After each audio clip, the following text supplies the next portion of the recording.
DD Tamil நேயர்களுக்கு அன்பு வணக்கம். இன்றைக்கு சுப்பிரமணிய பாரதியினுடைய 144வது பிறந்த தினம்.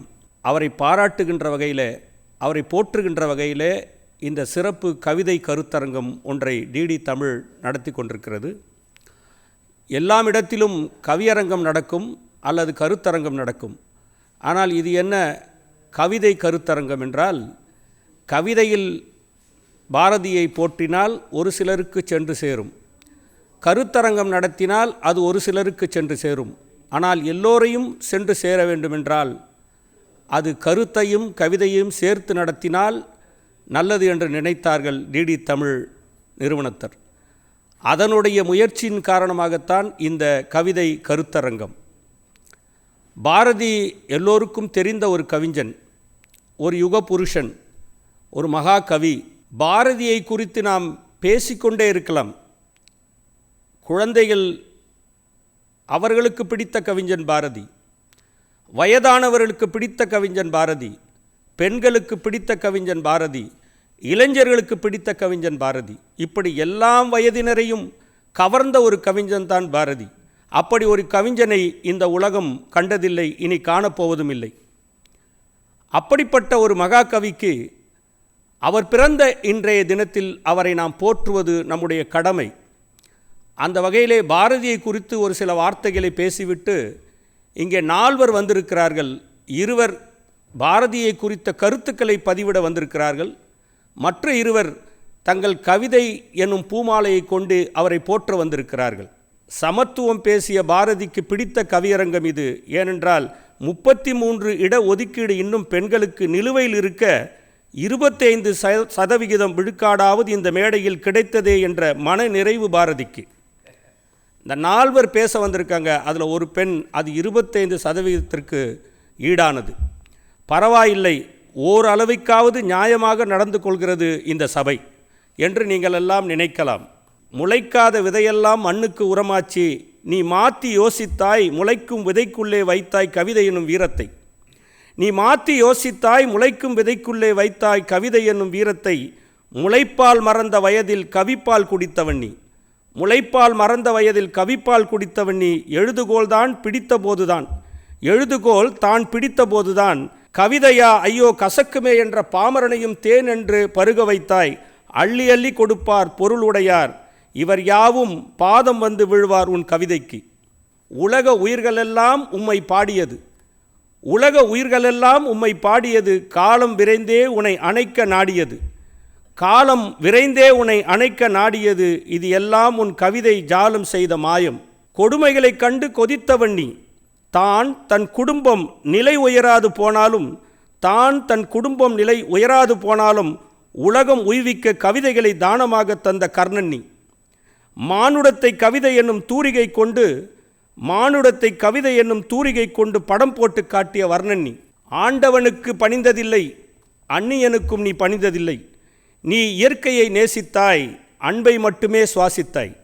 தினம் தினம் உன் மனதில் எப்பொழுதும் ஒரு போராட்டம், தினம் தினம் உன் மனதில் எப்பொழுதும் ஒரு போராட்டம். ஆதலால் மயிலிறகில் மை கொண்டு ஓட செய்தாய் கவிதை எனும் தேரோட்டம். ஆகாயத்தில் சிம்மாசனம் அமைத்து கவிதைகள் புனைவதே உணர்வென்றாய். உயிரென்றாய் உழைப்பென்றாய் அதுவே உயர்வென்றாய். கவிதை கனலால் பரங்கியரை சுட்டெரித்தாய், நீ எழுந்து நடந்ததால் அது கவிதை. உன் நடையெல்லாம் ஆனது கவிதை நடை, அது ஒரு புரட்சி கவிதை.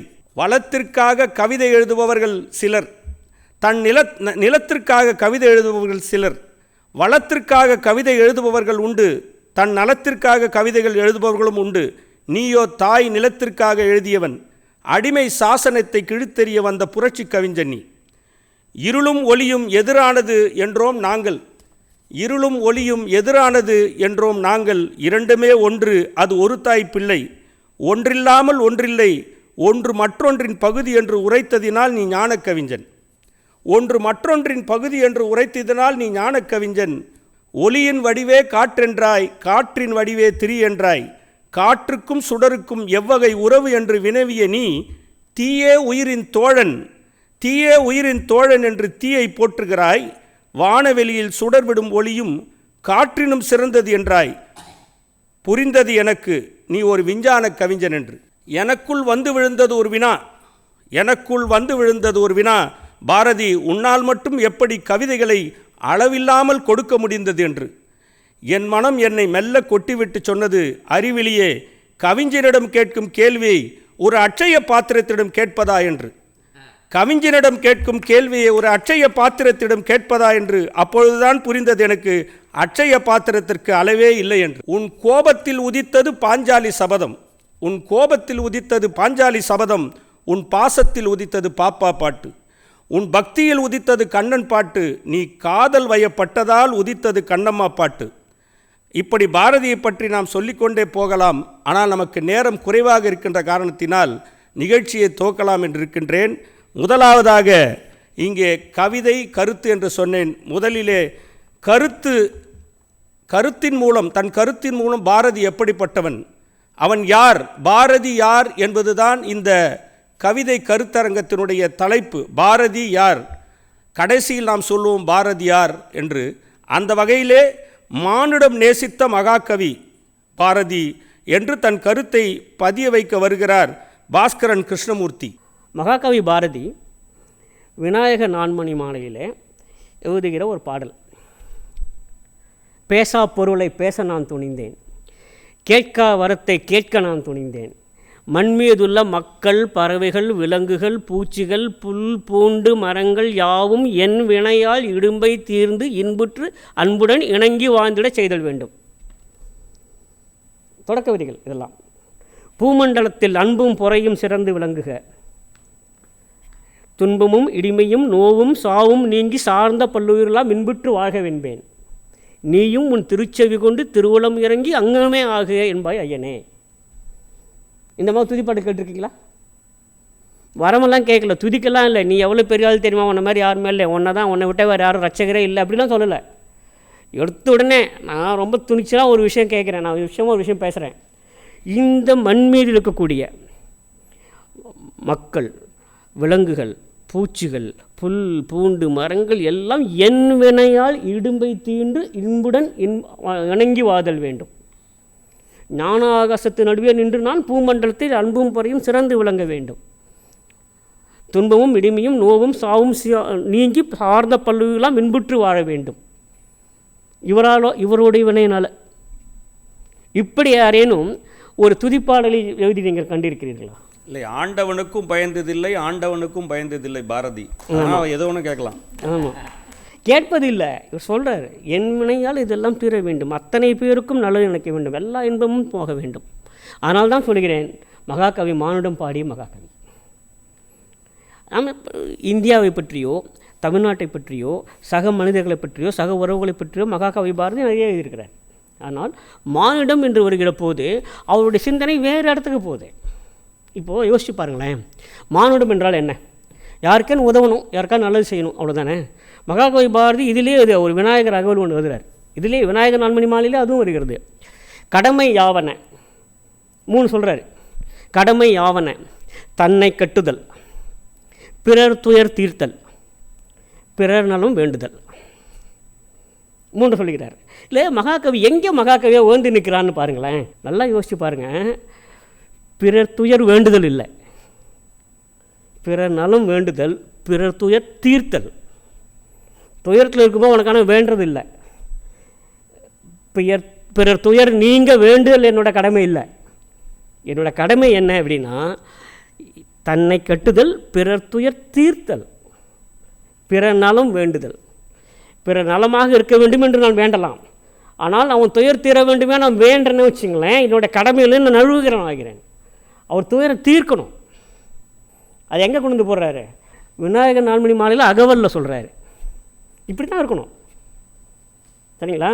இப்போது எங்கே மகாகவி பாரதி உயர்ந்து நிற்கிறான், ஏன் மானிடம் பாடி மகாகவியை அவரை போட்டுக்கிறோம்னா அதுதான் காரணம்.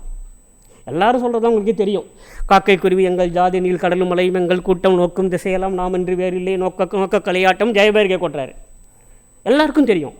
ஆனால் இது மட்டுமே இல்லை. அவர் சரஸ்வதி தேவியை பற்றி எழுதுறாரு. துதிப்பாடலே இப்படிலாம் பண்ணுறாரு பாருங்களேன். அவர் சொல்கிறாரு, தேடு கல்வி இல்லாதது ஊரை தீயிலுக்கு இரையாக முடித்தல் வாணிக்குரிய பூசணையாம் அப்படிங்கிறாரு. யாராவது இது மாதிரி சரஸ்வதி தேவி புகழ் பாடி இருக்க முடியுமா? தேடிப்பார், ஒரு ஊரில் கல்வியே இல்லைன்னா அந்த ஊரையே நெருப்பிச்சு கொளுத்துரு. தேடு கல்வி ஏதாவது ஊரே தீனுக்கரியாக முடித்தது வாணிக்குரிய பூசணை அப்படின்னு சரஸ்வதி தேவியில் பாடுறாரு. இல்லை எனும் கொடுமை இல்லையாக செய்வேன். யார்கிட்ட சொல்கிறாரு? லக்ஷ்மி கிட்ட சொல்கிறாரு. இவர் சொல்கிறாரு, இல்லை எனும் கொடுமை உலகில் இல்லையாக செய்வேன். வயிற்றுக்கு சோறிட வேண்டும், இங்கு வாழும் மனிதருக்கெல்லாம் பயிற்று பல கல்வி தந்து பாறை உயர்த்திட வேண்டும். வெறுமனே இல்லை, வெறுமனே இல்லை, வயிற்றுக்கு சோறிட வேண்டும் இங்கு வாழும் மனிதருக்கெல்லாம். அவங்க இவங்கெல்லாம் கிடையாது, எல்லாருக்கும் வயிற்றுக்கு சோறிட வேண்டும், இங்கே வாழும் மனிதருக்கெல்லாம் பயிற்று பல கல்வி தந்து இந்த பாறை உயர்த்திட வேண்டும். எவ்வளோ எவ்வளோ ஒரு விசாலமான ஒரு பார்வை பாருங்க. இல்லை, அடுத்து கோமாவும் சொல்கிறாரு, அது உறவில்லையில். ஆமாம், அது வருகிறேன்.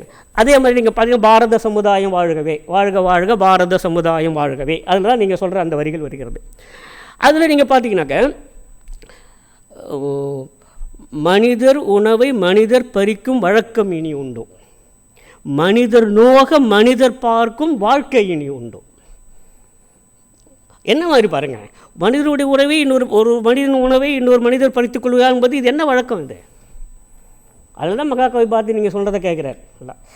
இனி ஒரு விதி செய்வோம், அது எந்த நாளும் காப்போம், தனியொருவனுக்கு உணவு இல்லை இனி ஜகத்தினை அழித்திடுவோம். அதிலே இன்னொன்று சொல்கிறாரு, அதிலே தான் இந்தியை பற்றி சொல்லிக்கிற போது அவர் சொல்கிறார், எல்லோரும் ஓர் குலம், எல்லாரும் ஓரினம், எல்லாரும் இந்திய மக்கள், எல்லாரும் ஒரு நிறை, எல்லாரும் ஒரு விலை, எல்லாரும் இந்நாட்டு மன்னர். நிறை அப்படிங்கிற பல பேர் தெரியாமல் போய்டும். நிறைங்கிறது எடை, வெயிட்டு. உங்களுக்கு கொஞ்சம் அதிக வெயிட்டேஜ், எனக்கு ரொம்ப கம்மியான வெயிட்டேஜ்லாம் கிடையாது. எல்லாரும் ஒரு நிறை, எல்லாரும் ஒரு விலை, எல்லாரும் இந்நாட்டு மன்னர். அப்போது இந்த சமத்துவம் இருக்கிறது இல்லையா, இதுதான் அவருடைய மிக அடிப்படையான ஒரு விஷயம்.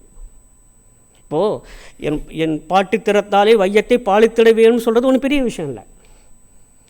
ஆனால் அதை அவர் கோடிட்டு காட்டுகிறார், இப்படி தான் செய்யணும். எது முதல்ல? வயிற்றுக்கு சோறிட வேண்டும், அப்புறம் பயிற்று பல கல்வி தந்து பாறை உயர்த்திட வேண்டும். உங்களுக்கு தெரியும், மகாகவி பாரதி வீணில் உண்டு கழித்திருப்போரே நிந்தனை செய்வோம், அவ்வளோதான், சரியா? உழவுக்கும் தொழிலுக்கும் வந்தனை செய்வோம், வீணில் உண்டு கழித்திருப்போரே நிந்தனை செய்வோம். அப்படி தானே? சும்மா இருக்கும் நிந்தனை செய்யணும், அதுதானே?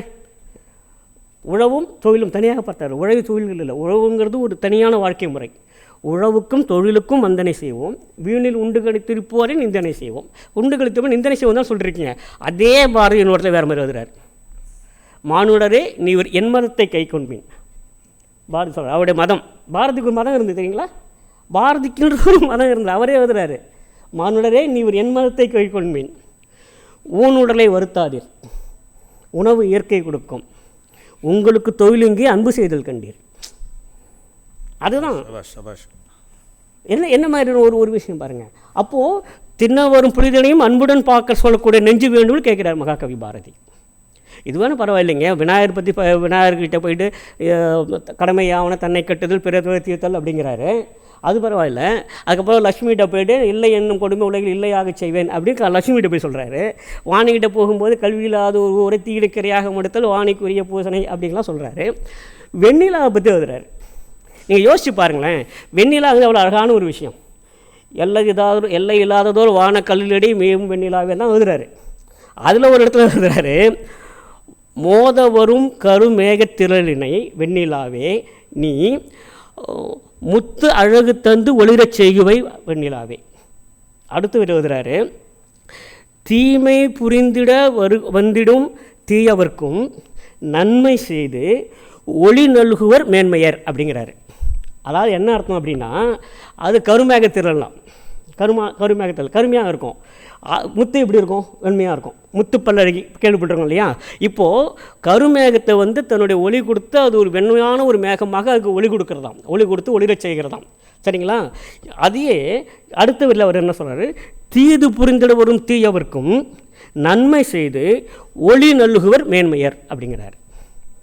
அவங்களோட வாழ்க்கையில் அவங்க தீமை செய்ய வராங்க, ஆனால் அவங்களுக்கு ஒரு நன்மை சேர்ந்த வாழ்க்கையில் ஒளியேற்று அப்படிங்கிறார். இது எங்கேருந்து வருது புரிஞ்சுதுங்களா? அதுதான் நம்முடைய தமிழ் இலக்கியம் தந்த ஒரு பாரம்பரிய இலக்கியம் தந்த ஒரு மிகப்பெரிய ஒரு நெறிமுறை. எங்கேருந்து வந்ததுன்னா உலக பொதுமுறை திருக்குறள் சொல்கிறேன். என்ன செய்தாரை ஒருத்தல் அவர்னால நன்மை செய்தார். அவருக்கு எப்படி நீங்கள் தண்டிக்கலாம் அப்படின்னா, அந்த தீயவருக்கு நீங்கள் நல்லது ஒன்று செஞ்சீங்கன்னா அது மாதிரிலாம் நீங்கள் அவரை ஒருத்தல், அவரை வந்து தண்டிக்க முடியும். அப்போது இவருக்கு எப்படி பார்த்துருக்காரு அப்படின்னா, பிறர் அப்படிங்கிறதையும் தான் என்பதையும் தனித்தனியாக பிரித்து பார்க்கவில்லை. பிறர் துயர் தீர்த்தல், பிறர் நலம் வேண்டுதல், பிறர் பசி போக்குதல், பிறர் நலம் பிறரை உயர்த்துதல், இதெல்லாம் தான் அவருக்கு உண்மையாக இருந்திருக்கிறது, மேன்மையாக இருந்திருக்கிறது. அதனால தான் ஒரு மானுடம் பாடிய மகாகவி அப்படிங்கிறோம். தொடர்ந்து பல்வேறு விஷயங்கள் இருக்கின்றன. இருந்தாலும் ஒரு விஷயம் நிச்சயமாக அவங்க சொல்லியே ஆகணும். நீங்கள் பாருங்களேன், மனிதர் உணவே மனிதர் பறிப்பது அது மாதிரி வழக்கம் கூடாது, அது வழக்கம். ஆனால் மனிதர் நோக மனிதர் பார்க்கும் வாழ்க்கையே கூட தப்புங்கிறாரு. அந்த வாழ்க்கையே வீண், அப்படி ஒரு வாழ்க்கை இருக்க முடியாது அப்படிங்கிறாரு. அப்போது ஒரு மனிதன் நோகிறான், ஒரு மனிதன் வாட்டத்தில் இருக்கிறான், வருத்தத்தில் இருக்கிறான், துயரத்தில் இருக்கிறான் என்று சொன்னால் அதை பார்த்து கொண்டிருப்பது என்ன ஒரு வாழ்க்கை? அப்படி ஒரு வாழ்க்கை இனிமேலும் இருக்குமா அப்படின்னு கேட்குறாரு இல்லையா? அதுதான் மானுடம் பாடிய மகாகவியின் மகத்துவம். சந்திப்போம். நன்றி, வணக்கம், ஜெய்ஹிந்த். பாரதி எப்படிப்பட்டவன், எப்படி மானுடத்தை நேசித்தவன் என்பதை மிக அழகாக தன் கருத்தை பதிவு செய்திருக்கின்றார்.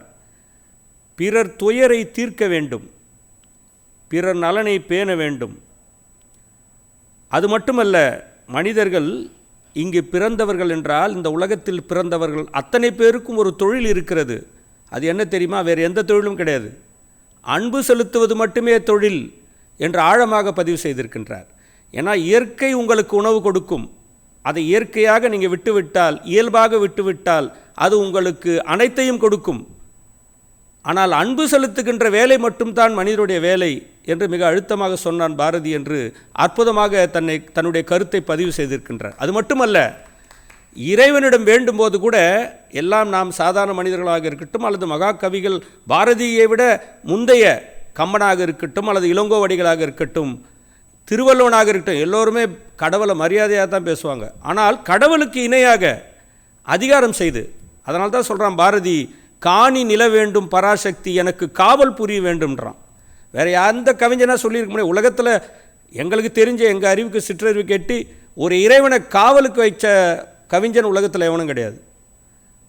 காணி நில வேண்டும் பராசக்தி. அந்த காணி நிலம் ஏன் சொல்கிறான் பார்த்தீங்கன்னா, பேராசை இல்லை பாரதிக்கு. எனக்கு இருக்கிறது இந்த இடம் இருந்தால் போகிறோம், ஆனால் அதை கூட நீ காவல் காக்கணும், மனுஷன் காக்கக்கூடாதுன்னா. அப்படி ஒரு தைரியம், அப்படி ஒரு தன்னம்பிக்கை, நெஞ்சுரம் படைத்தவன் பாரதி என்று அற்புதமாக பேசினார் பாஸ்கர். அது வெறும் மானுடத்தை பற்றி சொல்லவில்லை அவர். இப்படி இருந்தால் உலகம் இப்படி இருக்கும் என்கின்ற ஒரு யுத்தியை, ஒரு திட்டத்தை நமக்கு 100 ஆண்டுகளுக்கு முன்பாக கொடுத்த ஒரு தீர்க்கதரிசி தான் பாரதி. அப்படி தான் அவனை நம்ம சொல்லணும். அதனால தான் அவன் சொல்கிறான், மனதில் உறுதி வேண்டும், வாக்கினிலே இனிமை வேண்டும், நினைவு நல்லது வேண்டும், நெருங்கின பொருள் கைப்பட வேண்டுன்றான். அதாவது இதுக்கு அர்த்தம் என்ன அப்படின்னா, நம்ம மனதில் உறுதி இருக்கணும். ஆனால் உறுதி எப்படி இருக்குன்னா, நினைவு நல்லதாக இருக்கணும். அது மட்டும் இல்லை, நினைவு நல்லதாக இருந்தால் என்ன கிடைக்கும்? நெருங்கிய பொருள் கைப்பட வேண்டும்னு சொல்கிறான். ஆனால் அப்படி தான் கைப்படும். நீங்கள் எண்ணம் நல்லா இருக்கணும். நீங்கள் மனசில் நல்ல எண்ணங்களை விதைத்தால் உங்களுக்கு வேண்டிய பொருள் உங்களை வந்து சேரும் என்றான் பாரதி. அப்படி மானுடம் எப்படி இருக்க வேண்டும் சொன்ன பாரதி அதற்கு வழியும் காட்டுறான். அதுதான் பாரதியினுடைய சிறப்பு. அதனால்தான் இன்றைக்கு 144 ஆண்டுகள் அவன் பிறந்து இருந்தாலும், இறந்தது 1921, அதுலேயும் 100 ஆண்டு கடந்து விட்டான் பாரதி. ஆனால் 100 ஆண்டுகளை கடந்து எப்படி வள்ளுவம், திருக்குறள் இன்றைக்கு உலக பொதுமறையாக இருக்கிறதோ, அப்படி பாரதியினுடைய கவிதையில் கூட மாடடம் போட்டுகின்ற இன்னும் பல நூற்றாண்டுகள் நிலைத்து நிற்கும் என்பதில் ஐயமில்லை. பாரதி ஒரு மொழி எழுச்சி பாவலர் என்ற கருத்தை தம் கவிதை எனும் பாமாலையை கொண்டு சூட்ட வருகிறார் பாரதிக்கு நல்லாசிரியர் விருது பெற்ற முனைவர் திருவெண்ணைநல்லூர் கண்ணன் நாகராஜன் அவர்கள். பாரதி யார்?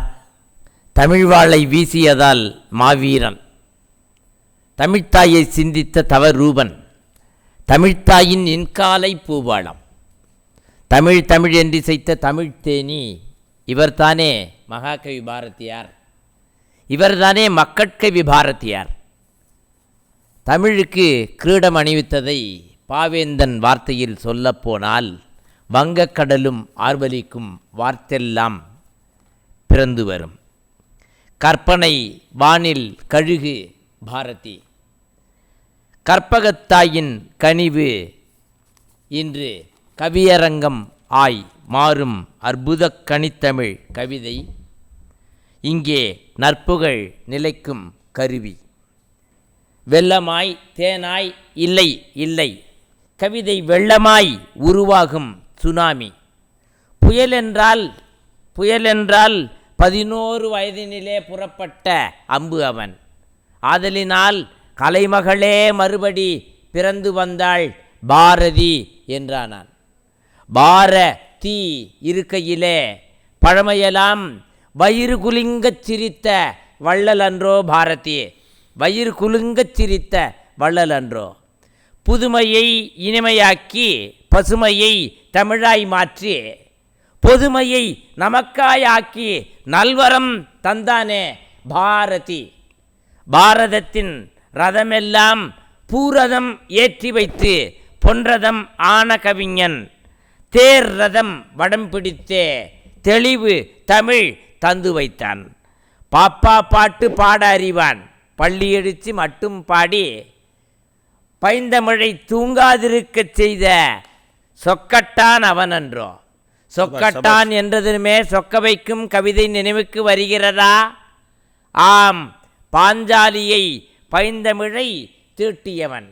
தனக்கு முன்னே தன்னை வைத்தாரா என்றே பட்டிமண்டமும் நடத்து பார்த்தவன். பெண்மையை பேசென்றான். நீங்கள் குறிப்பிட்டதே போல் தலைவரே, நீங்கள் குறிப்பிட்டதே போல் வரமென்றான். வஉசி கூட புகழ்ந்தான். ஆதலினால் பாரிருக்கும் நாள் வரைக்கும் பைந்தமிழ் பூத்திருக்கும், அதில் பாரதியின் முகம் சிரிக்கும். ஊர் முழுக்க போய்ப் புகழ்ந்தார் இளந்தேவன் சொன்னதனால்.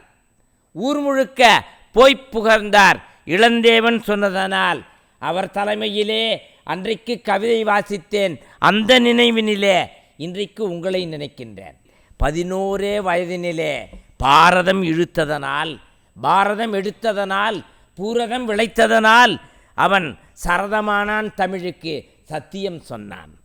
கதி சேரும் கலைமகளால் கன்னி தமிழ் மறவாதீர், ஆங்கிலமும் அவன் அறிவான். ஆதலினால் அயல்மொழிகள் பலகற்றும் தமிழ் ஒன்றே தலை நிமிர வேண்டுமென்றான். ஆதலினால் தலை நிமிர்ந்தான். ஆதலினால் தலை நிமிர்ந்தான். விதி கூறும் எட்டய புறமன்னன் சேதி சொல்ல சீட்டு கவி தந்தவன் எங்கள் பாரதியே தீட்டி கவி செய்தவன். ஈட்டிகள் தோற்கத்தான் ஆயுதங்கள் அத்தனையும் உயிர்ப்பாய் செய்தவன், மெய்யாய் விளைத்தவன், உண்மையாய் கவித்தவன். உண்மையாய் கவிழ்த்தவர் இருக்கையிலே உறங்காதே தமிழா என எழுப்பி உசுப்பி நம்மை உறக்க வைத்தவன். ஆகையினால் தமக்குள்ளே தலைப்பள்ளி சுதேசிய பள்ளி என தமிழ் ஒன்றே நிலைக்கச் செய்தான். தனக்குள்ளே வீடுதோறும் இல்லந்தோறும் இருக்கட்டும் இனி தமிழ் பள்ளி எனச் சொன்னான். ஆங்கிலம் இதழோரம் ஆனாலும் பாலபாரத் எழுதுவான். விஜயா பத்திரிகையில் தேங்கிய வினயங்கள் அவன் கருத்தாம். ஆதலினால் 39 வயதினிலே முடியாமல் முடிந்த முற்றுப்புள்ளி அவன். ஆனால் அந்த முற்றுப்புள்ளியிலும் முகிழ்த்த முழுமை புள்ளி அவன். அவன்தான் முதற்புள்ளி என்பதனால் இங்கே அறிவியல் யுகத்தில் அருந்தமிழர் நிலாவிலும் கால் வைத்தோம். ஆகவே வான மண்டலத்து இயல் கண்டு தெளிய அழைத்தவன் பாரதிதான். முதுதமிழ் முன்பறிந்தோம், முத்தமிழ் முழுதறிந்தோம், பாரதியை அறிந்தோமா? பாப்பா பாட்டறி காலை எழுந்தவுடன் படிப்பு கவினாய்ச் சொல்லுகிற கவியாரம் கவித்தமிழ் கவின்தமிழன்றோ. ஆதலினால் மாலை முழுதும் விளையாட்டு என ஒய்யாரமாய் அழைத்தானே பாரதி புதுமை பெண் அறியச் செய்த புறப்பாடு அல்லவா?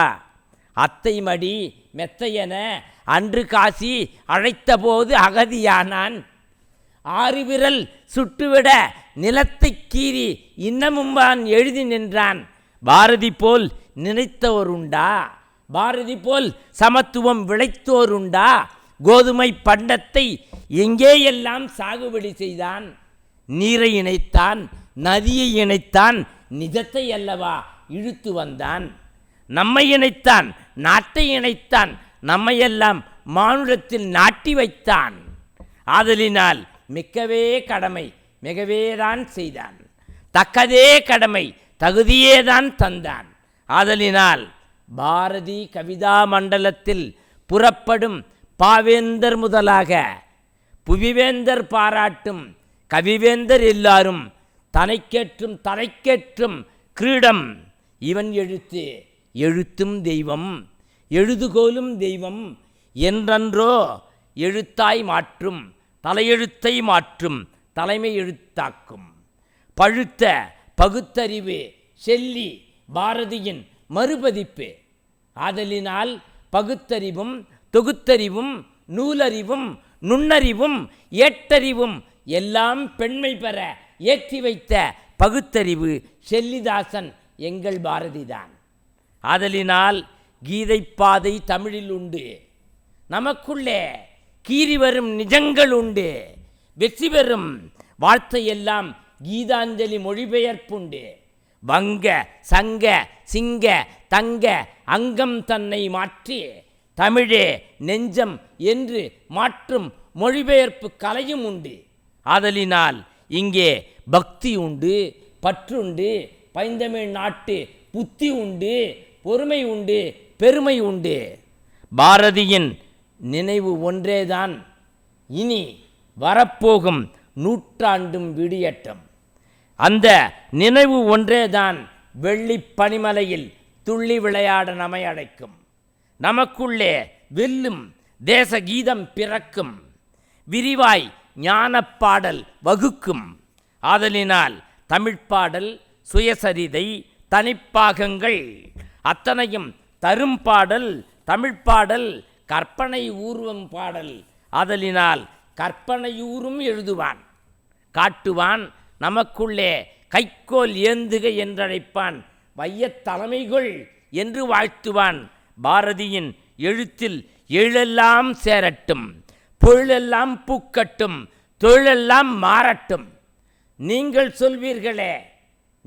சொல்வீர்களே தலைவரே, அடிக்கடி 5 ஆண்டு திட்டமெல்லாம் அவன் தொழிற்பாட்டு என்று. ஆதலினால் உங்களுக்காய் எழுதுகின்றேன். வாழ்க வாழ்க தமிழென வாழ்த்திய பைந்தமிழ் பாரதி, வீழ்க கலியென நம்மை சொல்வது நெஞ்சம் குளிர்விக்கின்றதே. வீழ்க கலியென வீரமா காளியை ஆணையிட்டவன். நீங்கள் சொன்னதே போல் காவலிருக்கும் தெய்வம் ஐயனார் காக்க வேண்டும் என்று அழைப்பவன். காவலிருக்கும் தெய்வம் காக்க வேண்டும் அழைப்பவன். விவிலியத்தில் கூறுகின்ற விதைத்த கருத்துகள் இன்றைக்கும் புவிமிசை இன்னமும் நலமும் துலங்கும் என்று விவிலியம் உரைக்கும். அப்படியாய் விவிலிய பாஷையின்படி வாழத் தகுதி மிக்கவன். கவிமகன் இஸ்லாத்தை தன்னுரையில் இணைத்து இழைத்தவன். ஆதலினால் அவன் மதம் அவன் தன்மதம் தொழில் மதம், அவன் தன்மதம் பொழில் மதம், அவன் தன்மதம் பூமக்கள் மாற்றுகின்ற புனித மதம் மானுடம் என்று சொல்லி கவியரங்கத்தின் தலைவர் நீங்கள் சொல்வது போல் காசு வளர நெஞ்சம் வைத்தான், ஆனால் காசினியில் கவிதை வைத்தான். வாய்ப்புக்கு நன்றி சொல்லி உங்கள் வாழ் நன்றி வைத்து விடைபெறுகின்றேன். நன்றி, வணக்கம். அருமை அருமை. திருவெண்ணைநல்லூர் நாகராஜன் அவர்கள், திருவெண்ணைநல்லூர் என்றால் உங்களுக்கெல்லாம் தெரியும், தேவாரம் பாடிய 4வரில் ஒருவர் உதித்த ஊர் அது. தேவாரம் பாடியர் ஒருவருள் சுந்தரர், அவர் பிறந்த ஊர் அது. அதனால் தமிழ் இயல்பாக வருகிறது நாகராஜனுக்கு. அதில் ஒன்றும் நமக்கு ஆச்சரியமில்லை. ஆனால் ஒரே ஒரு குறையை மட்டும் விட்டு சென்றார். என்னை இளந்தேவனோடு ஒப்பிட்டார். நாம் கவிதையின் பெருந்தேவனை பற்றி பேசுகின்ற இந்த வேளையில் என்னை இளந்தேவன் என்று சொல்வது பொருத்தமாகாது. அது பாரதிக்கு சிறுமைப்படும் என்பதை நான் மிக தாழ்மையோடு உங்களிடம் கேட்டுக்கொள்கின்றேன். பாரதியைப் போல் சமத்துவம் பேசியவன் எவனும் இல்லை. அதனால்தான் பாரதி யார் என்று கேட்டபொழுது பாரதி இவர்தான் என்று தன் கவிதை மூலம் அவருக்கு பாமாலை சூட்டியிருக்கிறார் நாகராஜன். நன்றி.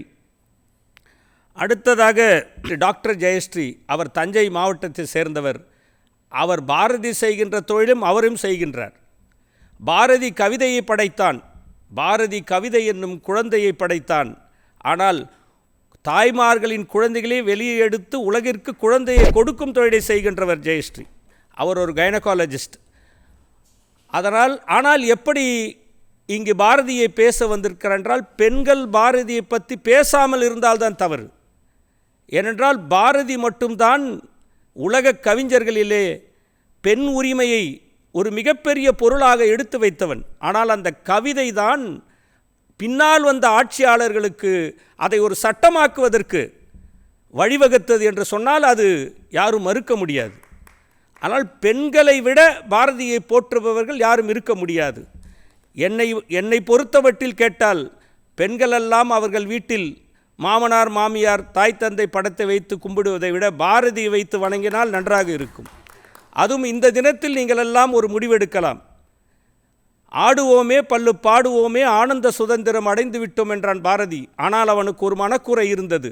பெண்மை தெய்வத்தின் பேச்சுக்கள் கேட்பீரோன்றான் பாரதி. கேட்பீரோன்னு சந்தேகத்தோடு கேட்குறான். ஆனால் இப்போது கேட்கின்றோம், கேட்கப் போகிறோம் டாக்டர் ஜெயஸ்ரீயிடமிருந்து. வாருங்கள் ஜெயஸ்ரீ.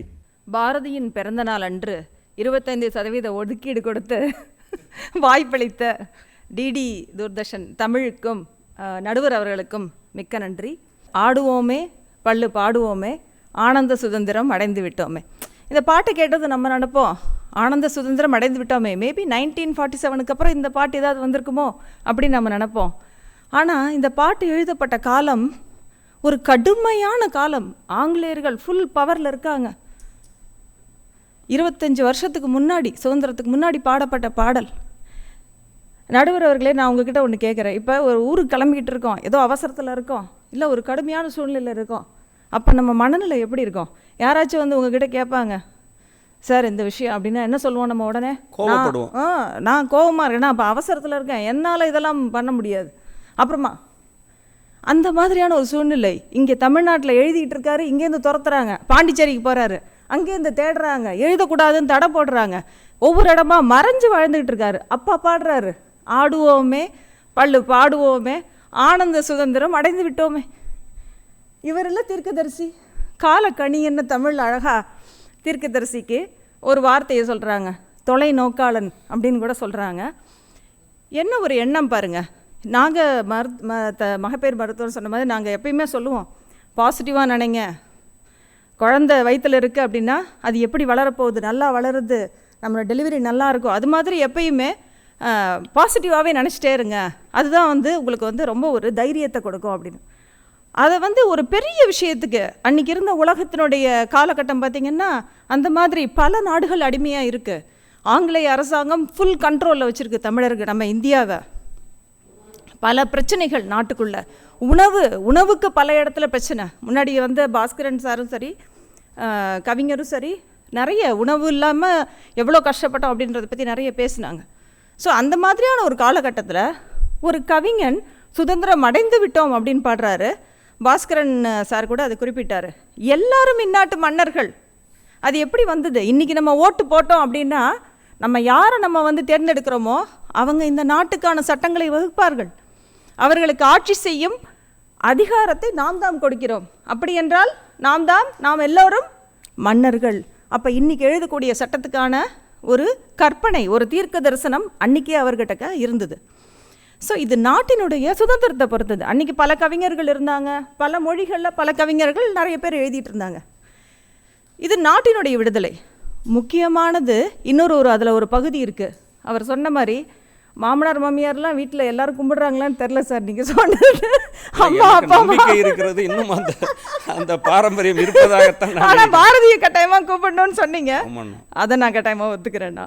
ஏன்னா அதுலேயும் அப்படி தான் சொல்கிறது, எதுவுமே அறிவுரையே இருக்காது பாருங்கள். இப்படி செய்ய, அப்படி செய்ய, அதை பண்ணு, இப்படி சொன்ன அறிவுரை சொன்னால் எல்லாருக்குமே கொஞ்சம் என்னடா அறிவுரை சொல்லிக்கிட்டே இருக்கு. ஆனால் இவர் பாருங்க, கும்மியடி பெண்ணை கும்மியடி, அப்படி தான் அந்த பாட்டு வந்து ஆரம்பிக்கும். அதில் பார்த்தீங்கன்னா ரொம்ப அழகாக இருக்கும். என்னென்னலாம் பண்ணக்கூடாது, என்னென்னலாம் செய்யணும், பெண்களுக்கு என்ன செய்யணும். அப்போ அன்றைக்கி என்ன சொன்னாங்க? புக்கை தொடக்கூடாது யார்? பெண்கள். ஏட்டையும் பெண்கள் தொடுவது தீமை என்று எண்ணி இருந்தவர் மாய்ந்து விட்டார், அல்லடி காணா போயிட்டாங்க. அப்படி தான் ஆரம்பிக்கிறார் அந்த பாட்டில். வீட்டுக்குள்ளே பெண்ணை பூட்டி வைப்போம் என்ற விந்தை மனிதர் தலை கவிழ்ந்தார். ஸோ பெண்களை படிக்க வைக்கணும். ஏன் அவர் பார்த்தாரு, அறிவை பார்த்தாரு, செல்லம்மா கிட்ட அவர் ஒய்ஃப் கிட்ட பார்த்தாரு, இவ்வளோ அறிவு இருக்குது இந்த பெண்மணி வெறும் சமையல் மட்டும் செய்து கொண்டு வீட்டில் இருப்பதா? இந்த அறிவையும் நாலேஜையும் இந்த எனர்ஜியையும் நம்ம நாட்டுக்காக யூஸ் பண்ணால் நம்ம இந்திய நாடு எங்கேயோ போயிடும். அதனால தான் பெண்களுக்கு கல்வி வேண்டும். எல்லாரும் சொல்லுவாங்க பெண் விடுதலை, பெண் விடுதலை. எப்படி வரும் பெண் விடுதலை? எங்கேயாவது யாராவது கொண்டு வந்து நம்ம கொடுக்க போகிறாங்களா? கிடையாது. விடுதலை வேணும்னா ஃபஸ்ட்டு என்ன வேணும்? Economical independence. எக்கனாமிக்கல் இண்டிபெண்டன்ஸ், பொருளாதார சுயசார்பு. அது வேணும்னா அப்போ என்ன வேணும்? படிப்பு, எஜுகேஷன். அதுதான் பெண்களுக்கான அடையாளமாக இருக்க வேண்டும். அதனால தான் ஏட்டு எடுங்க, படிப்பை எடுங்க, படிங்க, எல்லா பெண்களையும் படிக்க வைக்கணும் அப்படின்னு அவர் சொன்னார். நடுவர் சொன்னதை நான் தலைவணங்கி ஏற்கிறேன். பாரதியார் ஃபோட்டோவை வச்சு கும்பிடணும். இன்றைக்கி பிறந்த நாள், அவருடைய பிறந்த தினத்தன்று உண்மையில் அவருடைய ஆன்மாவிற்கு நான் நன்றி சொல்கிறேன். என்னுடைய குடும்பத்திலே எடுத்துக்கிட்டாலே அடுத்தடுத்த தலைமுறை எப்படி அந்த பெண்களுடைய படிப்பிற்கான வாய்ப்பு. என்னுடைய பாட்டியை நான் பார்த்துருக்கேன், 3வது மட்டுமே படித்தவர், எழுதுவார். தமிழ் மட்டும் கடிதம் எழுதுவதை பார்த்துருக்கேன், அவர் கடிதம் கூட பார்த்துருக்கேன். ஆனால் இந்த பாடல்கள் ஏற்படுத்திய தாக்கம் அன்று, அப்போ காந்திஜியினுடைய கொள்கை என்ன? தீவிரவாதத்துக்கு போகக்கூடாது, மிதவாதம், அகிம்சை. அப்போ எப்படி ஃபைட் பண்ணுறது? வார்த்தைகள் போடு, புரட்சிகரமான வார்த்தைகளை போடு. நான் எதுவும் ஆயுதம் எடுக்கல, ஆனால் நான் என்னுடைய சொல்லே ஆயுதம். நான் சொல்லும் ஒவ்வொரு வார்த்தையும் ஆயுதம். அது போய் எல்லாரையும் அப்படியே வெறி, என் கையில் என்ன ஆயுதமும் இல்லைனாலும் நான் கோஷம் போடுறேன், வந்தே மாதரம். என்ன செய்ய முடியும்? அதுதான் அன்னைக்கு. அதே தான் பெண் விடுதலைக்கு அன்னைக்கு அவர் போட்ட விதை. பெண்களை படிக்க வையுங்கள், பட்டங்கள் ஆள்வதும் சட்டங்கள் செய்வதும் பாரினில் பெண்கள் நடத்த வந்தோம், எட்டும் அறிவினில் ஆணுக்கு இங்கு இளைப்பிள்ளை கான். என்னுடைய பாட்டி 3வது படித்தார்கள். ஆனால் எங்கள் பாட்டி சொல்லிகிட்டே இருப்பாங்க, நல்லா படிக்கணும், பெண்கள் நல்லா படிக்கணும், எல்லாரையும் நல்லா படிக்க வைங்க அப்படின்னு எங்கள் அம்மா கிட்டலாம் நான் சொல்கிறது பார்த்துருக்கேன். என்னுடைய தாய் SSLC தான் படித்தாங்க. ஆனால் எங்கள் அம்மா என் காதில் தினைக்கும் ஓதிக்கிட்டே இருப்பாங்க, நல்லா படிக்கணும், நல்லா படிக்கணும், பொருளாதாரத்தில் யாரையும் சார்ந்து நீ நிற்கக்கூடாது, உன்னுடைய காலில் நீ நிற்கணும், அதுதான் நீ எனக்கு செய்யணும். அன்றைக்கி நான் ரொம்ப சந்தோஷப்படுவேன் அப்படின்னு சொன்னாங்க. ஸோ இது மாதிரி அடுத்த 3வது தலைமுறையில் எனக்கு பட்டப்படிப்பு, மேற்படிப்பு, வெளிநாட்டில் சென்று படிக்கக்கூடிய எல்லா வாய்ப்புகளும் கிடைச்சது. அதுக்கான ஃபஸ்ட்டு விதை எங்கே விழுந்தது? பாரதி என்று சொன்னான், தீர்க்கதரிசி, பெண் விடுதலை. அதுக்கான முக்கியமான காரணம் என்ன? படிப்பு. ஸோ அந்த படிப்பை, இதை பார்க்கும் எல்லா பெண்களும் கட்டாயம் பெண் குழந்தைகளை நன்றாக படிக்க வையுங்கள். நம்மளுடைய தீர்க்கதரிசியான பாரதி தமிழ்கவி அன்றே சொன்னது. ஏனென்றால் அத்தனை அறிவும் ஞானமும் இங்கே இருக்கிற எல்லா ஆண்களுமே ஒத்துக்கொள்வார்கள் நினைக்கிறேன். அவங்க வீட்டில் இருக்கக்கூடிய எல்லா பெண்களும் கொடுத்தாச்சு, அதை பயன்படுத்த வேண்டிய பொறுப்பு உங்ககிட்ட தான் இருக்கு கட்டாயமா. ஏன்னா ஒவ்வொரு பெண்களையும் பார்க்கும்போதும் நானே நினைப்பேன், நிறைய பேரை நினைக்க சந்திக்கும் போது, சில பேரை பார்க்கும்போது எவ்வளோ ஒரு அந்த அறிவு பார்த்திங்கன்னா, அவங்க ஒரு வேலைக்கு கூட போயிருக்க மாட்டாங்க, ஆனால் அந்த பெண்மணி நம்மக்கிட்ட கேட்கக்கூடிய கேள்விகள், அந்த நோயை பற்றி அவங்க என்னென்னலாம் தெரிஞ்சுக்கணும்னு அழகாக கேட்பாங்க, அந்த மாத்திரைகளை பற்றி தெளிவாக கேட்பாங்க. அதை கேட்கும்போது இந்த பெண்மணி மட்டும் நல்லா படிச்சிருந்தா அரசில் ஒரு உயர் பதவியில் உட்கார்ந்திருப்பார். ஏன்னா இவருக்கு இந்த வாய்ப்பு கிட்டவில்லை. நான் அவங்கக்கிட்டே சொல்லுவேன், அம்மா நீங்கள் மட்டும் படிச்சிருந்தீங்க கட்டாயமாக ஏதோ ஒரு அரசு பதவியில் உட்காந்துருப்பீங்கம்மா, உங்கள் பிள்ளைகளை படிக்க வையுங்கள், பெண் பிள்ளைகளை கட்டாயம் படிக்க வையுங்கள் அப்படின்னு நான் சொல்லுவேன் அவங்கக்கிட்டையும். அதே மாதிரியே உடனே படிச்சுட்டு பெண் விடுதலை கிடச்சிருச்சுன்னா உடனே பெண்கள் இஷ்டம் போல் இருப்பாங்க அப்படின்னு நினைக்க வேண்டியதில்லை. அதுக்கும் எழுதியிருக்காரு, அதே பாட்டில் எழுதியிருக்காரு, காதல் ஒருவனை கைப்பிடித்தே என கட்டாய திருமணம் செய்யக்கூடாது அப்படிங்கிறது எழுதியிருக்காரு. படிப்பது மட்டும் இல்லை, அவர்களுக்கான விடுதலையின் ஒரு முக்கியமான பகுதி அவர்களுக்கான வாழ்க்கை துணையை அவர்களே தேர்ந்தெடுக்கும் உரிமையை கொடுக்க வேண்டும். வற்புறுத்தி பெண்ணை கட்டி கொடுக்கும் வழக்கத்தை தள்ளி மிதிப்போம். இதெல்லாம் சும்மா இது வேண்டாம் அப்படியெல்லாம் கிடையாது, தள்ளி மிதி. பயங்கர கோபமா அந்த ஆக்ரோஷமா வரக்கூடிய அந்த வார்த்தைகளே ஒரு ஆயுதமா இருக்கும். அதுதான் பாரதிட்ட எனக்கு ரொம்ப பிடிச்சது. ஸோ அப்போ சொல்கிறாரு, நம்ம நினைப்பேன் எல்லாம் பொதுவாக பெண் விடுதலை அதெல்லாம் கிடச்சாச்சு அவங்க இஷ்டப்படி இருப்பாங்க. அப்படி கிடையாது. அந்த பாட்டினுடைய கடைசி பத்தி என்ன வருது தெரியுமா? காதல் ஒருவனை கைப்பிடித்தே அவன் காரியம் யாவிலும் கை கொடுத்து மாதர் அறங்கள், நீங்கள் என்னென்ன சொல்கிறீங்களோ பழமையை காட்டிலும் முன்னாடி என்னென்ன சொன்னீங்களோ அதை விட பெட்டரா, அதை விட பெஸ்ட்டாக மாதர் அறங்களை மாட்சி பெறச் செய்து வாழ்வோமடி. ஸோ அந்த பெண்கள் படித்து மேலே வந்துட்டாங்கன்னா உடனே நீங்கள் மாதர் அறங்கள்னு என்னென்னு சொல்கிறீங்களோ அதெல்லாம் விட்டுற மாட்டாங்க. அதை விட சிறப்பாக செய்வார்கள். மாதர் அறங்கள் உன் குடும்பத்தை பார்க்கறது, குழந்தையை பார்க்கறது, உறவினர்களுக்கு செய்யறது, உறவினர்களை பாதுகாக்கிறது, இப்படி பல விஷயங்கள் எல்லாத்தையும் மாதர் அறங்களாக நீங்கள் என்னென்ன சொல்கிறீர்களோ அத்தனையும் படித்த பெண் அதைவிட சிறப்பாக செய்வாள் என்ற தீர்க்க தரிசனத்தை அன்றே பாரதி அவர்கள் கொடுத்தார். நிகழ்ச்சியை பார்த்து கொண்டிருக்கும் அத்தனை பெண்களும் இன்றே ஒரு பாரதியின் புகைப்படத்தை வாங்கி தினமும் வணங்கி உங்கள் வீட்டில் இருக்கும் அனைத்து பெண்களையும் நன்றாக படிக்க வைக்க வேண்டும் என்று கேட்டுக்கொள்கிறேன். நன்றி. அருமை அருமை. ஜெயஸ்ரீ அவர்கள் பெண்களுக்கு எப்படிப்பட்ட உரிமையை பாரதி கவிதையிலே தந்திருக்கின்றான். அது கவிதை மட்டுமல்ல, அது பின்னாளிலே சாசனம் எழுதிய அம்பேத்கருக்கு மிகவும் உதவிகரமாக இருந்ததாகத்தான் நான் நினைக்கின்றேன். படித்திருப்பாரோ என்று தெரியவில்லை. இந்த சபை எப்பொழுதுமே பாரதியின் கூற்றை, பாரதியின் எண்ணத்தை நிறைவேற்றுகின்ற ஒரு சபை, சமத்துவம் பேசுகின்ற சபை. அதான் பாரதி சொன்னால், பெண் விடுதலை வேண்டும், ஆனால் எப்படி கிடைக்கும்? பெரிய கடவுள் காக்க வேண்டுன்றான். அதை பெரிய கடவுள்னு கேட்டேன் நான். சில பேர் விநாயகர்னாங்க, சில பேர் முருகன்னாங்க, சிவனா, எனக்கு தெரியல. அவன் ஏதோ ஒரு கடவுளை நினைத்திருக்கின்றான். பெண் விடுதலைக்கு யார் தேவை என்றால் பெரிய கடவுள் காக்க வேண்டும், மண் பயனுற வேண்டும். மண் பயனுறுனா எப்படி இருக்கணும்? வானகம் இங்கு தென்பட வேண்டும், நீதி நின்று நிலைக்க வேண்டும்ன்றான். அப்போ இது எல்லாம் இருந்தால் நம்ம யாரை பற்றியும் கவலை தேவையில்லை, எந்த குறையும் இருக்காது. அப்போ பெண் விடுதலை தான் முக்கியம். ஒரு பெண் விடுதலை பெற்றுவிட்டால் மண் பயனுறும், வானகம் இங்கு தென்படும், நீதி நிலைத்து நிற்கும். இதுதான் பாரதி அதை இன்டைரக்டாக ரொம்ப மறைமுகமாக தன் கவிதையிலே வைத்திருக்கின்றான். ஆனால் அவன் பிறந்த காலத்தில், அவன் வாழ்ந்த காலத்தில் 120 ஆண்டுகளுக்கு முன் ஒரு மனைவியை கணவன் கைப்பிடித்து செல்வது கூட அன்றைக்கு எதிர்க்கப்பட்ட ஒரு சமூகமாக இருந்தது. தமிழ்நாடு மட்டும் இல்லை, இந்தியா முழுவதும். ஆனால் அன்றைக்கே தன்னுடைய மனைவியை கைப்பிடித்து கொண்டு தெருக்களிலே நடந்தவன் பாரதி. அப்படி என்றால் வெறும் எழுதியவன் அல்ல அவன், ஏட்டு சுரக்காய் இல்லை பாரதி, ஆனால் அதை நிரூபித்து காட்டியவன்.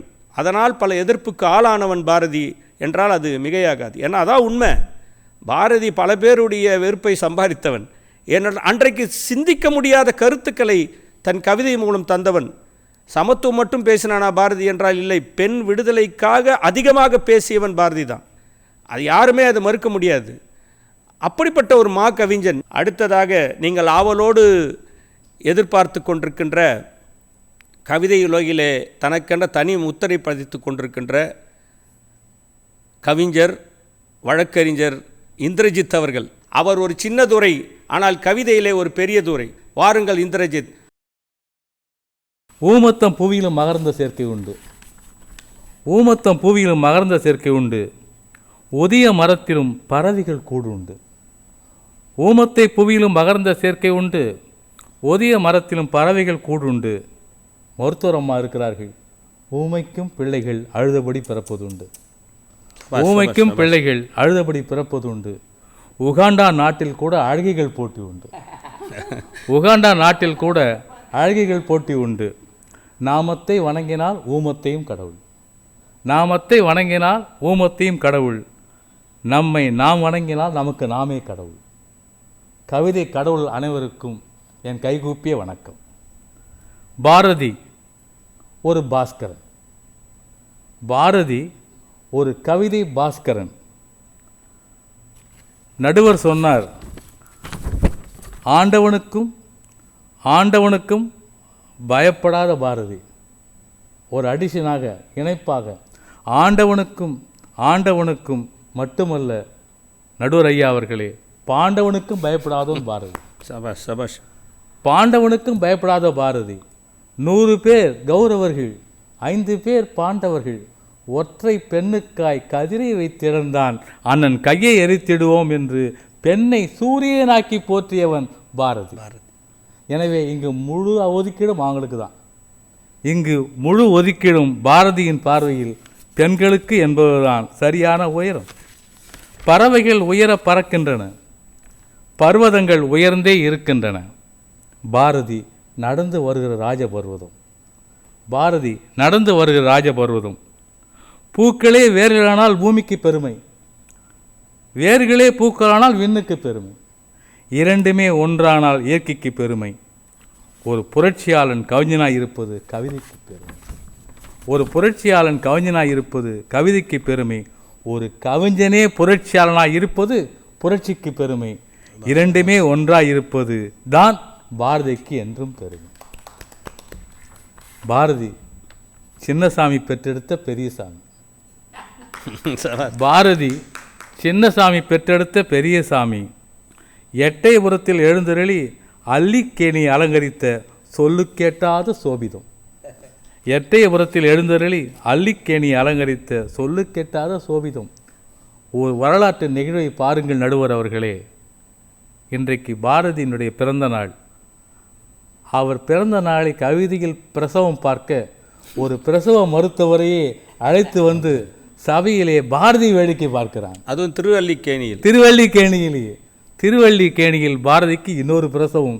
144 ஆண்டானாலும் பாரதி பெண்களுக்குத்தானே முன்னுரிமை தந்து கொண்டிருக்கிறான் என்பதை வரலாறு வைர வரிகளால் பதிவு செய்கிறது.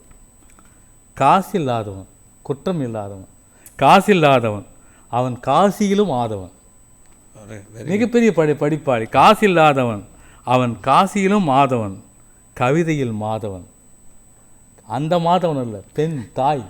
கவிதையில் மாதவன், கருணையில் தாயவன். கருணையில் தாயவன். பூவுக்குள் ஒளிந்திருக்கும் மரக்கூட்டம் போல அவன் பாவுக்குள் ஒளிந்திருக்கும் புரட்சி கூட்டம். பூவுக்குள் ஒளிந்திருக்கும் மரக்கூட்டம் போல அவன் பாவுக்குள் ஒளிந்திருக்கும் புரட்சி கூட்டம். மண் விடுதலைக்கு கூடவே பெண் விடுதலை பாடியவன் அல்ல, மண் விடுதலைக்கும் கூடுதலாகவே பெண் விடுதலை பாடியவன். மண் விடுதலைக்கும் கூடுதலாகவே பெண் விடுதலை பாடியவன். கடவுளை வேலைக்காரனாக்கிய கவிதை புரட்சியாளன். கவிதையை கடவுளை வேலைக்காரனாக்கிய கவிதை புரட்சியாளன். மொழி பற்றை முன்மொழிந்த கவிப்பற்றின் கதிரவன். மொழி பற்றை முன்மொழிந்த கவிப்பற்றின் கதிரவன். சுதந்திர இந்தியா அவனை கண்டதில்லை. மருத்துவர் சொன்னதை போல சுதந்திர இந்தியா அவனை கண்டதில்லை. அவன் சுதந்திர இந்தியாவை தன் கவிதையிலே கண்டவன்.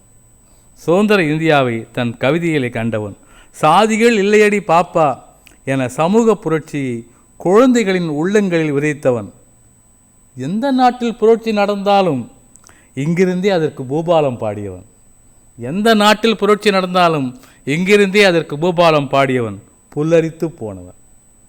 எல்லோரும் வறுமைக்கு எதிராக வாழ்ந்திட்ட போது வறுமையினை பெருமையுடன் வாழ்ந்திட்ட புரட்சியாளன். வறுமையுடன் பெருமையுடன் வாழ்ந்திட்ட புரட்சியாளன். தன்னை பற்றி நினைக்காமல் மண்ணை பற்றியும் பெண்ணை பற்றியும் பெருமைப்பட பேசியவன். கவிதை பெண்ணின் எழுத்தாணிகளை கவிதை பெண்ணுக்கு எழுத்தாணிகளை ஆயுதமாய் கொடுத்தவன். கவிதை பெண்ணுக்கு எழுத்தாணிகளை ஆயுதமாய் கொடுத்தவன். மன்னர்களுக்காக பாடாமல் மக்களுக்காக பாடிய புரட்சியாளன். ஒரு நாத்திகனை தன் பாட்டுக்கும் தனக்கடிமை செய்த ஆத்திகன் பாரதிதாசன். ஒரு நாத்திகனை தன் பாட்டுக்கும் தனக்கடிமை செய்த ஆத்திகன். 104 ஆண்டுகளாகியும் ஒளி வீசிய கண் நிறைந்த கவிதை பெருமகன். பத்திரிகை ஆசிரியன், மொழிபெயர்ப்பாளன், பேச்சாளன், பாடகன், நாவல் ஆசிரியன். அத்தனைக்கும் முன்னோடி, அத்தனைக்கும் முன்னாடி. அத்தனைக்கும் முன்னோடி, அத்தனைக்கும் முன்னாடி. சட்டைக்கு மேலும் சட்டைக்கு உள்ளும் அவன் ஜாதியை பார்த்ததில்லை. சட்டைக்கு மேலும் சட்டைக்கு உள்ளும் அவன் ஜாதியை பார்த்ததில்லை. சட்டைக்கு மேலும் சட்டைக்கு உள்ளும் ஜாதியை சட்டை செய்யாதவன். உலகு போற்றும் தமிழ் கவிஞர்களை உலகறிய போற்றியவன். தன்னை கண்ணனாக்கி கடவுளை கண்ணம்மா ஆக்கிய காதலன். தன்னை கடவுளாக்கி கடவுளை கண்ணம்மா ஆக்கிய காவலன். வாழும்போது வீடு இல்லை, இன்று அவனுக்கு 3 நினைவெல்லுங்கள். வாழும்போது வீடு இல்லை, இன்று அவனுக்கு 3 நினைவுகள். வாழ்ந்த பிறகும் வாழும் புரட்சியாளனை வாழ்த்துவதற்கு ஈடு இல்லை. அந்த கவிராஜனை கஜராஜன் கொல்லவில்லை. அந்த கவிராஜனை கஜராஜன் கொல்லவில்லை. 2 மத யானைகளை எதிர்த்தவனை 1 மத யானையாக கொல்லும். 2 மத யானைகளை எதிர்த்தவனை 1 மத யானையாக கொல்லும். ஆனால் அந்த மத யானைகளுக்குத்தான் இன்று வரை மரணமில்லை. அந்த மத யானைகளுக்குத்தான் இன்று வரை மரணமில்லை. அவன் வார்த்தையில் நையாண்டி, உலர்ந்த தமிழனை தேடி கிடந்த கவிஞனவன். இந்த வரிகளை நான் இதுவரை எங்கேயும் படித்ததில்லை. உலர்ந்த தமிழனை தேடுகிற கிளர்ந்த கவிஞனவன், ஈரத்தை வேறறுத்து வீரத்தை போற்றிய கவிஞன், வெள்ளைக்காரன் அறிவாளி. எப்படி வெள்ளைக்காரன் அறிவாளி? கேட்டான், நெருப்பை எங்கே சிறையில் வைப்பது? எல்லோரும் கூடி பேசினார்கள். நெருப்பை எங்கே சிறையில் வைப்பது? எல்லோரும் கூடி பேசினார்கள். ஒருவன் சொன்னான், கடலூரில் வை, பத்திரமாயிருக்கும். ஒருவன் சொன்னான், கடலூரில் வை, பத்திரமாயிருக்கும். நெருப்பை கடலூரில் சிறை வைத்தார்கள். தமிழ்நாடே பற்றி எரிந்தது. அப்படிப்பட்ட கடலூரில் சிறை வைத்தார்கள். எனவே இப்படி நிறைவு செய்கிறேன். இந்த ஆண்டுகள் போதாது, இந்த வார்த்தைகள் போதாது, இந்த வையம் போதாது. பாரதி என்கிற ஒற்றை மனிதனை போற்றுவதற்கு இன்னும் ஒரு முறை பிறந்து வர வேண்டும். சுற்றும் உலகம் உருண்டையாக இருப்பதால் மீண்டும் வருவோம். உங்கள் தலைமையிலே ராஜ வேலை பற்றுவோம். நன்றி, வணக்கம். அருமை அருமை அருமை. யாரும் யோசிக்காத ஒரு கோணத்திலே அழகாக சொன்னார். அந்த மத யானைக்கு அது பெருமை என்றார். பாரதியை முட்டி தள்ளியதால் அந்த மத யானைக்கு அது வரலாற்றில் இடம்பெற்றது என்றார். இரு மத யானைகளுக்கு எதிர்த்தவர் பாரதி, ஆனால் ஒரு மத யானையால் கீழே விழுந்தவன் பாரதி என்று நாம் நினைக்கின்றோம். ஆனால் யானைக்கு வரலாற்றிலே இடம்பெற வேண்டும் என்பதற்காக தான் செய்தாரோ இறைவன் என்று எனக்கு தோன்றுகிறது. அப்படி என்றால் பாரதி யார் என்று இந்த நால்வர் பேசியிருக்கிறார்கள். பாரதி ஒரு மனித நேயத்தின் ஆதாரம். மனித உரிமைக்காக தன் கவிதை மூலம் போராடியவன் பாரதி என்றார் பாஸ்கரன் கிருஷ்ணமூர்த்தி. இல்லை, தமிழுக்காகத்தான் தமிழ் அலை கடலாய் தமிழ் அருவியாய் கொட்டும் என்கின்ற ஒரு எந்திரம் பாரதி. பாரதி என்றால் தமிழ், தமிழ் என்றால் பாரதி. வறுமையிலும் தமிழை மறக்காதவன் பாரதி என்றார் புலவர் நாகராஜன்.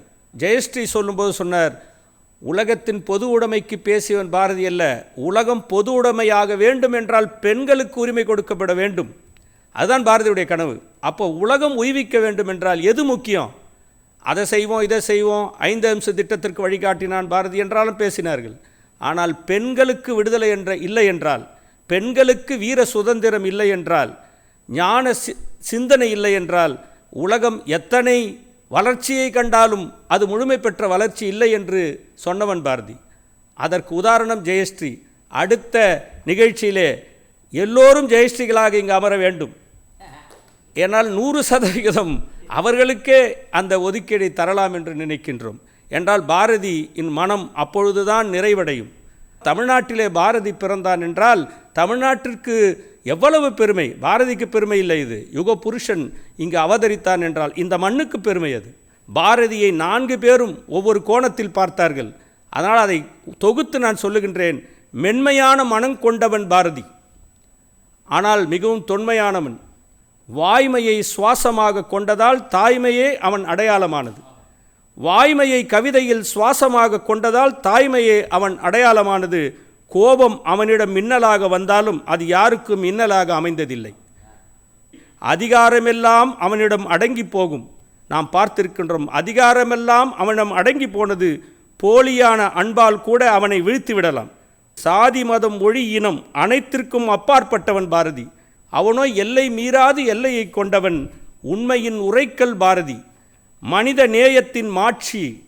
இவை யாவிற்கும் பாரதியின் கவிதைகளே சாட்சி. பாரதி மனிதகுலத்தின் மகத்துவம், அவை அனைத்தும் பாரதியின் மாற்றமில்லா தத்துவம். பாரதி மனிதகுலத்தின் மகத்துவம், அவை அனைத்தும் பாரதியின் மாற்றமில்லா தத்துவம். அதிர்ஷ்டத்தை நம்பாதவன் அவன், வீண் அதிர்ஷ்டத்தை நம்பாதவன். ஏனெனில் உழைப்பை மட்டுமே முதலீடாக கொண்டவன் பாரதி. எதிர்பார்க்கின்ற உலகில் பெறுவதை விட கொடுப்பதையே கோட்பாட்டாகி கொண்டவன் பாரதி. எத்தவம் செய்தாலும் ஏதோ ஒரு பிறவியில் பாரதியாய் பிறப்பதரிது. எத்தவம் செய்தாலும் ஏதோ ஒரு பிறவியில் பாரதியாய் பிறப்பது அரிது. அப்படி நான் பிறந்தால் அதனினும் ஏது பெரிது. வாழ்க பாரதியின் புகழ், வாழ்க தமிழ் என்று இந்த சிந்தனையோடு இந்த கவி கருத்தரங்கை நிறைவு செய்யலாம் என்று நினைக்கின்றேன். 4வரும் அருமையாக பேசினார்கள். நேயர்களே, டிடி தமிழ் நேயர்கள் எல்லோருக்கும் இந்த கருத்து பிடித்திருக்கும். ஆனால் கடைசியாக ஒரு கருத்தை நான் அது ஒரு கோரிக்கையாக வைக்கலாம் என்று நினைக்கின்றேன்.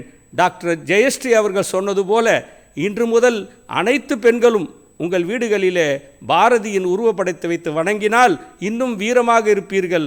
பாரதி படம் உங்களுக்கு ஒரு உற்சாகத்தை கொடுக்கும், ஒரு தெம்பை கொடுக்கும். அதனால் பாரதியின் படத்தை வைத்து வணங்குவோம், பாரதியை போற்றுவோம். பாரதியை எப்பொழுதுமே நினைத்து கொண்டால் வீரம் நமக்கு தானாக வரும் என்று சொல்லி அடுத்த நிகழ்ச்சியிலே சந்திப்போம். நன்றி, வணக்கம்.